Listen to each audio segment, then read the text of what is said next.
Bonjour, bonjour, on se retrouve dans un nouvel épisode de Mon Jardin Nature et voici les restes d'un orvet. Alors dans cette vidéo, je vais vous apprendre comment différencier un orvet d'un serpent et je vais aussi vous donner des informations sur l'orvet. L'orvet fragile, qui donc n'est pas un serpent, mais bien un lézard sans pattes. Au fil des années, durant la préhistoire, ils ont perdu leurs pattes. Et vous voyez celui-ci, bon, est décédé, c'est un cadavre, et on voit il manque le bout de la queue qui est coupé. C'est comme ça qu'on peut savoir que c'est bien un animal de la famille des lézards qui possède ce moyen de défense qui s'appelle l'autotomie, perdre sa queue et puis après elle repousse. Alors, on distingue l'orvet par sa peau très lisse. Il n'y a pas d'écailles, vous voyez, enfin si, mais elles sont différentes, elles forment des petites lignes.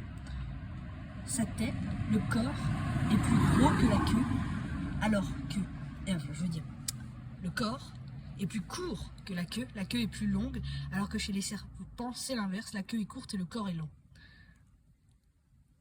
Mais si un lézard, oui, un orvet, excusez-moi, l'orvet fragile, Anguis fragilis en latin. Les mouches et les fourmis se sont déjà occupées de le décomposer. On va aller essayer d'obtenir un peu plus d'informations en observant comme ceci. Donc, bon, on voit pas très bien.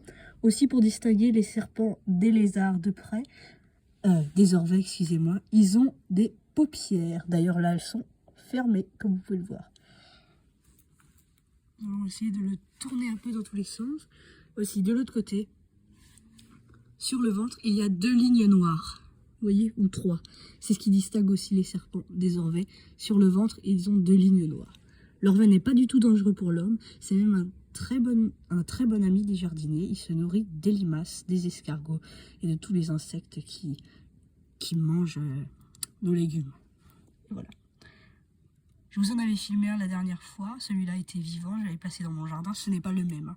Vous avez vu, il était différent. C'était un jeune mâle. Ici, c'est une femelle décédée. Voilà.